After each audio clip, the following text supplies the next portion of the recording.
welcome back to my channel. So today I'm going to be talking about, what am I talking about? Oh yeah, hang on. Trying to film like 2 videos today because I'm really behind on my content. Oh yes, I'm doing a review of the first book I finished in December. I'm going to try and do a couple mini reviews for December, and I might avoid doing a whole wrap up, I don't know. But let's talk about The Knife of Never Letting Go by Patrick Ness. I am a mood reader and I just happened to catch the trailer for this movie that's coming out called Chaos Walking. And I did not know that it was based off of a book, but then it said in the trailer, like, based off of the best-selling novel. So I immediately went and got it. And I just have to say, this book is super hit and miss for me. While I was reading it, I was super into it. Like, I was reading it really quickly. It didn't take me long at all, like a day to get through this book. And then I kind of had to sit back with my feelings for a minute and be like, I don't think I like this. Like, I don't think I like this story. I am going to try and not say spoilers, and then I will get into a lot of spoilers. So this is not a spoiler. This is known from the very beginning of the book. But it starts out and you have a young boy who is living in this colony of men, and they have this thing called the noise, which is basically their inner thoughts projected outward for everyone to hear and see. And that causes a lot of issues. Obviously, they can hear each other's thoughts, and it's this constant noise. You can't escape it. In this world, animals also talk. So we're introduced to Todd and his dog, and the dog is talking. I don't remember his name. I'll put it here if I remember. And it was just, you know, kind of like an interesting setup, very intriguing. Events kind of happen in the very beginning that make it so Todd has to flee this colony and go try and get to safety. And there's some issues, okay? Some issues. The colony is only men because when they started this colony, this is on an alien planet. When the noise happened and infected all the men so that they have this thing called the noise, all the women died from this. So that's the setup for the book. And you're kind of trying to figure out what happened. Because we're in Todd's perspective, we know what he knows. And he's like almost 13. Technically, by the way that they judge time on this alien planet, he's almost 14. But we'll get into that later. And I just didn't love the perspective of Todd. I felt like it kept the audience in the dark for too long and drawn out. Like, it really had to draw out these mysteries that ended up being obvious. There are certain things that, you know, Todd doesn't know the full extent of, or that Todd is in the dark about, but you can kind of figure out what it's going to be. There are only so many options for this thing that's going to be this big reveal. And I thought that that really weakened the story. It made it like, to me. Also, this is not a happy book. This is dystopian, and it is sci-fi. I will say a lot of people were comparing this to the Hunger Games. I'm gonna have to say I don't like that comparison, just for the fact that Katniss is much older, Todd is a boy, and so things hit very differently with a 18-year-old versus a 13-year-old. I think Katniss is 17, 18. I don't really remember, but she feels much older than this kid, especially when you're in his inner thoughts. He is a kid. He makes very juvenile decisions. He keeps himself in the dark on purpose so as not to be hurt or feel things that he doesn't want to feel. He is extremely emotionally immature, and he's a 12-year-old boy. So I'm not like down on that, but it makes it hard as a reader to like his character, and it doesn't make him super likable at all. So that was one of the things that kind of pushed me to like, I don't know if I'm going to finish this series. It's hard for me because I just don't know that this series can go any place where I'm going to be like, oh yeah, I just love it. It's dark, it's gritty, it's a lot happens and none of it really good. So it's kind of a constant bombardment of like from bad to bad to bad to bad to worst. And that can feel like a lot when you're reading it, especially in 2020. So maybe I just picked a bad year. But now let's talk spoilers. So this series, the reason that Todd ends up, spoilers, having to leave is because he finds a girl. he basically finds a hole in the noise. And obviously he can't hear her thoughts because women don't have the noise. So he finds this girl. They end up running off and trying to find sanctuary, which is a place, and getting away together. And along the way, they face hardships. They end up leading basically this bad colony, I think it's called Prentice Town, to slaughter another village. And this Prentice Town colony is kind of slowly following them and kind of wreaking mayhem and killing, these other smaller villages as they go. This whole thing is just sad. I mean, it's not a very happy book.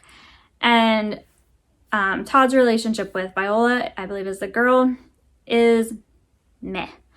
They're kids. And I didn't really love her, didn't really love him, didn't hate them.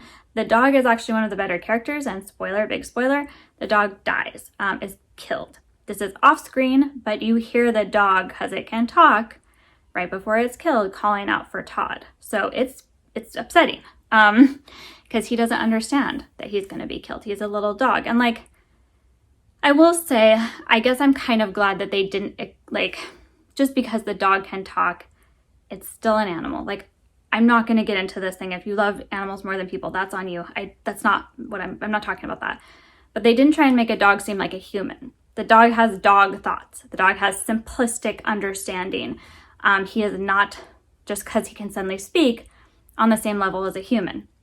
And I'm glad the author didn't go that route of trying to make the dog seem like he was human, so that Todd would have much more conflict about saving the dog over Viola, which is a choice that has to be made. And of course he saves her because she's human. You can think that's wrong or not, but that's what happens. Not the point. So the other thing that happens that really taints Todd as a character is the whole thing about the knife of never letting go is that he does not want to kill until he meets the one alien, because they think that this alien race is extinct, and proceeds to mercilessly murder this alien for no reason. Yep, that happens. So Todd, the protagonist, immediately, he has had opportunity to kill these other guys, and he doesn't do it because, you think, oh, he can't do it. But he can when it's an alien who's done nothing to him. He immediately kills this alien, and it's pretty graphic. I would say for the age range, I do not think this is middle grade. I do not think it's, I would say if you are pretty, I don't know, I wouldn't have let my middle schooler read this. There's a lot of stuff in this book, and even allusions to rape, although it's, does not happen, but, there's stuff that is, it's quite dark. And the killing of this alien is really random and out of the blue, and it's kind of, you constantly have this moment with Todd where he can kill these men that are coming after them to save Viola, to save himself, and he doesn't do it. So to have him immediately kill this alien proves that he didn't do it because of goodness in him. He couldn't kill those men because they were human. And he sees the alien as less than or non-human, like he's othered them to the point where he can easily murder one in cold blood. So that's upsetting. And I feel like the author didn't go into this whole thing. That is really unexplored. After he kills the alien, there's something else that happens, so you can't really get back into it. And yes, it kind of haunts him, but not to the point that you would think it would. It's not really explored, and I feel like the author missed a huge opportunity to explain how, when you view somebody as less than, how you can easily make these choices, how dehumanizing. I mean, I know that's not a human, but as far as the audience is led to believe, these aliens are just primitive, but they're still, living, thinking creatures. They're, the alien was fishing. They're a whole civilization. So it's not like they're like animals. There are animals on this planet, and then there are the aliens. So I think the idea should have been explored as well, this is how society can really go wrong when you start to view people you disagree with, people who look differently, as others, and you can treat them accordingly because you don't see them as human. And I get that this isn't a human, but the whole point is that he went to their planet and then is killing them, kills this alien, and it's for no reason. And mainly because he doesn't see this person as worthy of life, whereas these other guys who were so evil, who have been hunting him down, who want to hurt this girl, he can't kill them just because they're human. So yeah, I did not like this.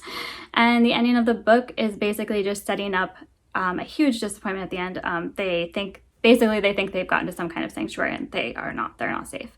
And you know that they're going to be enslaved in the next book, and it's going to be very bad.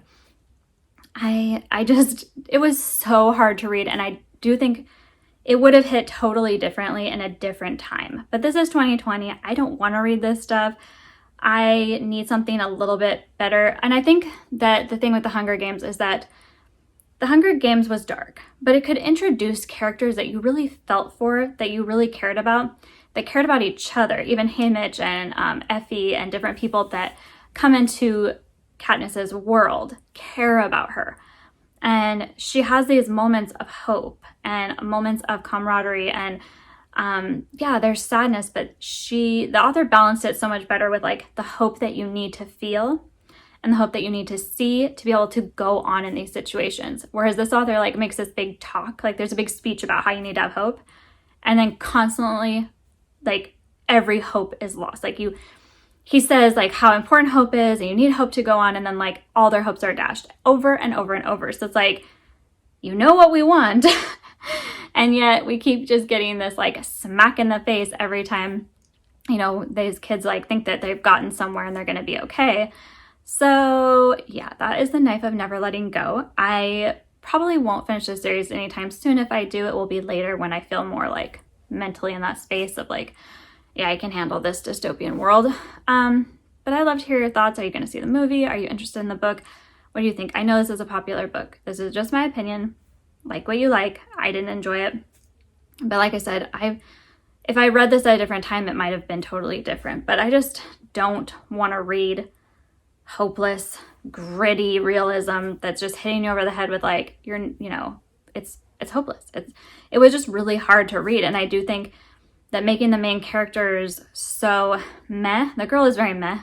There's nothing really wrong with her. Todd is a very flawed main character, and I get that he's a kid, but you can't really push aside the whole fact of like, he's supposed to be in this culture a man, which by the way, he knows so little, and like, it's weird that he's so emotionally immature when you would think that kid growing up in what's basically a colony of a religious cult, they would be indoctrinated to a certain level to like, okay, you're going to be a man, you're going to know this, you're going to do this, you're going to have this. And like, it really downplays what is going on. Like, you don't know, Prentice Town is like, these people came from Earth supposedly that were like all the same religion. It's not really ever said what the religion is, some form of Christianity, but other than saying something about the pastor talking about fire and brimstone, it's never explored. And I feel like that weakens the story a lot, because you would think Todd would grow up if he's in this religious cult in this town, he would know the doctrine. It would be very important to the story, but it's just not. And it's just not I didn't feel like the depth was there to make this a really convincing like story and have a lot of the world building that I needed. So I'm sure that they're going to go a lot, like the author will go more into it in the next book, but I probably will push it off, and I don't know if I will ever read the next book.